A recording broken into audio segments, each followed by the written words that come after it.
Hello dear chess friends, I'm International Master Andrey Ostrovskiy, and this lesson is again dedicated to checkmating patterns, but this time we're mainly focused on different ways of getting the access to the king. To deliver the checkmating attack, the one has first to make the king vulnerable, to make it exposed to this attack. And in many cases, it is not that simple without extraordinary activity. So, in this position that you can see on the board, we can notice that white's bishop plays a great role. So bishop a3 controls diagonal a3, f8 completely, and with the help of this control prevents black's king from castling, which means that black's king is simply stuck in the center. But still, even being placed in the center, at first glance it looks like this king feels more or less safe being surrounded with pieces and pawns. By the way, this situation is very common, so the pieces that surround the king here don't really protect him, but at the same time they seriously limit the mobility of the king, so it is usually a sign of a possible checkmate. At the same time, pawns play really a defensive role, but pawns are usually the most vulnerable points of one's defense, and that is exactly our target here. By the way, it is also very important to spot vulnerabilities. For example, we can notice that white's queen that occupies the light square will be happy also to attack opponent's king along the light square diagonal. It will be a great addition to the great bishop a3, which controls dark squares, so it will be a true checkmating mechanism. And we can also spot some sort of vulnerability on g6 here, because black already played h6, which means that this square is protected only once with the pawn f7. So if there is no pawn on f7, then the queen can land on g6, delivering a checkmate. So everything that white has to do here is just to break the king's shelter the following way. Rook takes e6, the greatest move possible here, and black is literally forced to take the rook. Well, of course there is a possibility to play queen e7 covering the king, but then rook simply takes the queen, and with the extra queen white wins easily.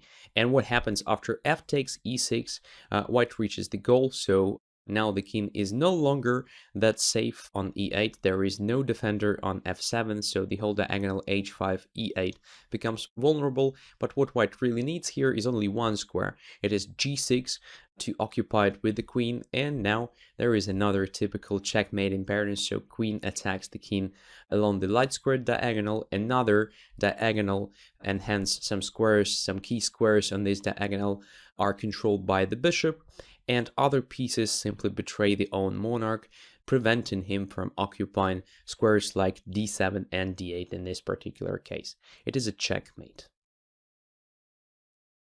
In this position, black's king is already castled. It is not that simple to find the way of delivering the checkmating attack at the moment, because white literally attacks with only one piece. Of course, we can notice the queen on d6, which is also relatively close to the king. It controls some squares, it targets the rook, which is protected only once at the moment with the king, because bishop is still on c8, so that there is no coordination between these two rooks, and this might be also the sign of possible tactics. But what we have to think of in such a situation, when there is even a tiny chance of attacking the king, is actually how to expose the king, so how to make the king exposed to the attack of our pieces. So in the previous example, we saw that white solved this problem with sacrificing the rook, at the same time damaging the king's shelter, so actually forcing the pawn moving from f7, weakening the diagonal h5, e8, which was really important. Here we also have to think of different ways of sacrificing the material and maybe making the king exposed to our piece's attack. So there are two ways to do that. So the first is just to take on g7, in which case the king simply takes on g7 and there is no proper follow-up. So every sort of attack will be too slow. Let's say if rook goes to d3, intending to occupy g3 square and then to capture the rook when the king goes away, well, black has for example, bishop to a6, and after rook goes to g3, king simply goes away, and rook on f8 is protected, while black has extra material and creates a threat of a checkmate on f1 already.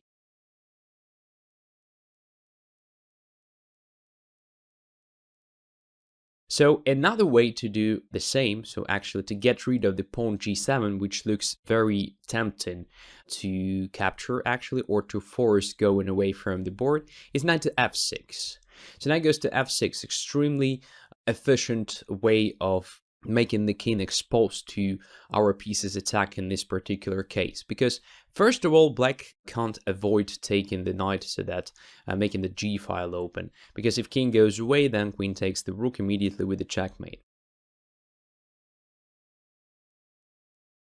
So g takes f6 is forced, after which white captures with the pawn, and now we can see the difference if compared to the knight takes g7 sacrifice, because here, in addition to making the g file open, white also improved position of two pieces. So the first is the pawn, which was on e5 taking no part in the attack. Now it is on f6.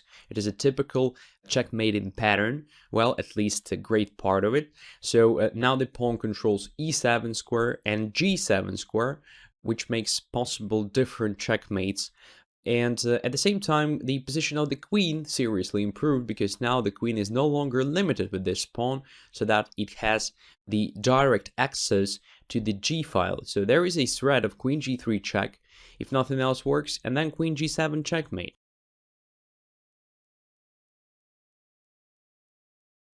So if queen goes to g4, just controlling g3 square, covering the g file, due to the power of the pawn on f6, which no longer plays a passive role on e5 but controls g7 and e7 squares, there is a possibility to come up with another great pattern, just to take the rook on f8, and after king takes f8, rook to d8 with the checkmate. It wasn't possible with the pawn on e5, of course, because of the king e7 move at least. And of course, if there is no possibility to prevent the check on g3, there will be a checkmate on g7. For instance, if bishop b7 protecting the rook on f8, so that preventing queen takes f8, all right, queen goes to g3 with check, and after king h8, the queen delivers a checkmate.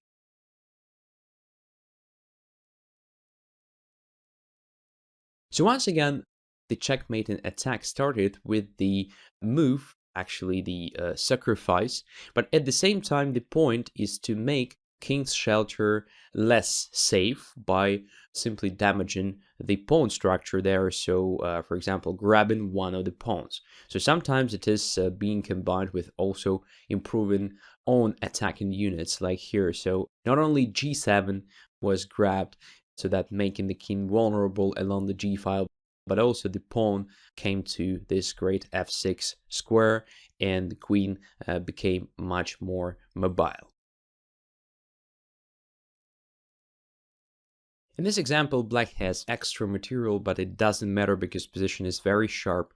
We can notice that white has a great tandem of the queen and the bishop, creating this threat of a checkmate on a8, which makes black's position extremely dangerous. The rook is also here to take part in the attack, just in case the queen goes away somewhere.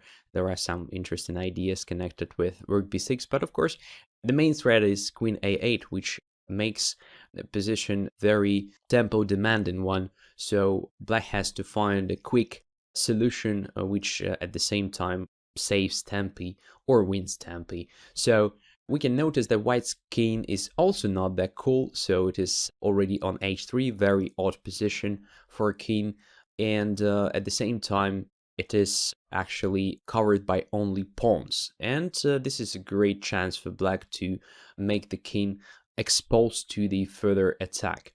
So the main defender is probably the g3 pawn, because it covers the king from various checks along the third rank, and black has to deal exactly with this pawn, but normal means like h4 are too slow because of this checkmate on a8. So black has to find something really quick and extremely efficient. So queen goes to h4. All of a sudden, white is in a great trouble. So king takes h4 is not possible because of this famous two rooks checkmating pattern. So rook takes h2, controlling one file, and another one cuts off the king along the other file. So it is a checkmate. So to queen h4, the only way for white to save the game for a while is just to take on h4 with the pawn, which gives black a great opportunity to finish the game with the very good looking checkmate and attack. So now the third rank is empty, and it's possible to continue the attack with this rook e3 move. By the way, another interesting checkmating pattern to memorize. So here, not only two rooks attack the king, but also own pawns play the negative role, just limiting the own king. The only defense here is bishop f3, and we can see that to finish the deal, we have to get rid of the queen c6, which protects the bishop on f3. And it is possible to do, activating another resource. It is the bishop c8. So bishop takes e6 here. Again, the only defense is just to take this bishop, after which rook takes f3 with a checkmate. So once again, black, to win the game, just understood the main defender of opponent's king. It was the pawn g3, and did everything to get rid of this defender with the help of the queen's sacrifice this time. So queen h4, forcing the pawn going away from the third rank, exposing the king to the further attack of black's pieces, and this became fatal in this particular case.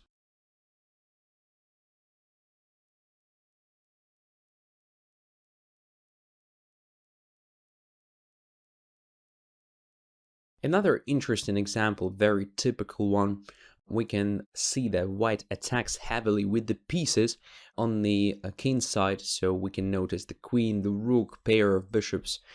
All these pieces are already in the process of the attack, but the king feels quite comfortable surrounded by several pieces and mainly pawns.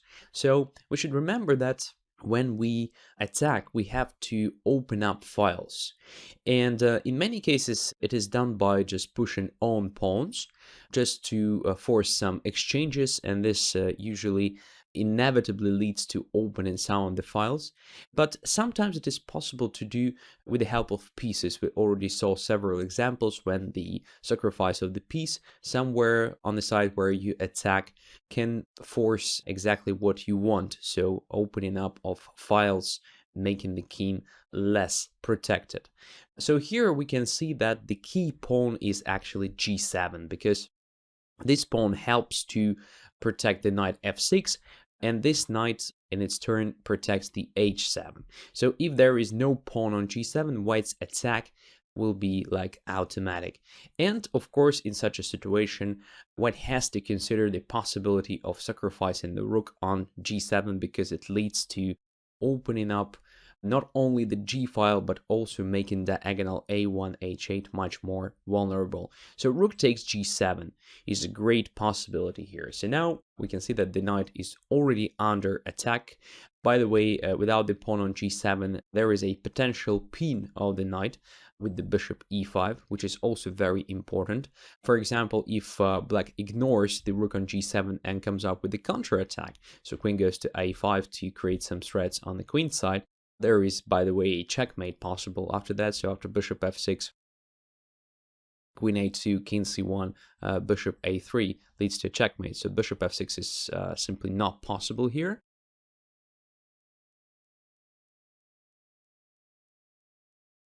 So instead of all these complications, white simply takes on h7, using the fact that the knight is now absolutely pinned to the king and the rook is now supported by the bishop, so it's possible to grab this pawn, after which the checkmate becomes an easy stuff because h-file and g-file are in the full control of white's pieces. So after king g8, queen goes to the g-file, and after the only move knight to g4, it is possible to play rook to h8 with the immediate checkmate. So to rook g7, king has to take on g7. It is the only defense if black wants to keep playing. And now we can see what happens. So now white has the direct access to black's keen because of the pinned knight f6. So first of all, queen goes to g4 with check, forcing the king to the corner of the board because king h6 leads to immediate checkmate after queen g5. So the king has to go to the corner of the board, and now queen makes one step further towards the main target. It is h7 square. So queen goes to h5. Once again, using the pin of the knight f6, it can't take the queen. And since it is pinned, there is also no defense of h7 at the moment. So white has a threat of simply capturing the h7 next move with the queen, and it will be a checkmate.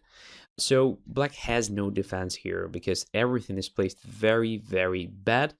White controls all important files, diagonals, and squares, and the king is quite limited with own pieces as well, so it is not even possible to run away.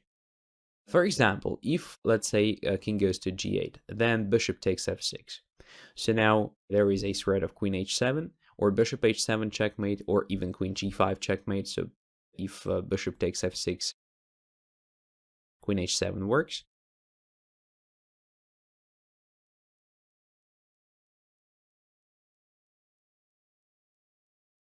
And if, for example, rook e8 trying to run away, it leads nowhere because of queen h7 check, and then queen h8 checkmate. That's it, game over.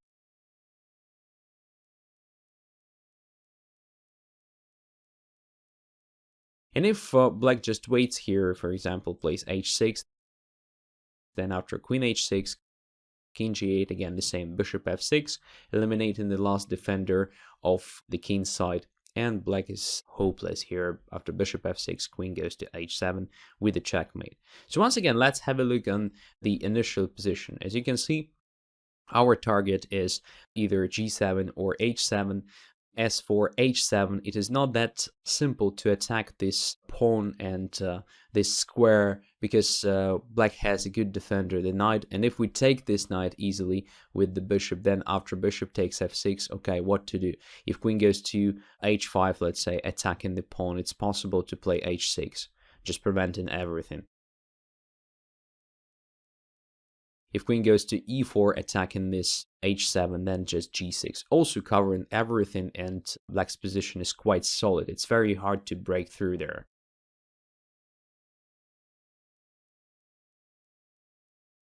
But with the immediate rook g7, white eliminates one of the key defenders of the king, making it exposed to white's pieces attack, and also creates some new targets like the f6 square, f6 knight in general, and simply gives white's queen the direct access to h7, while black's pieces are simply not coordinated to protect the h7.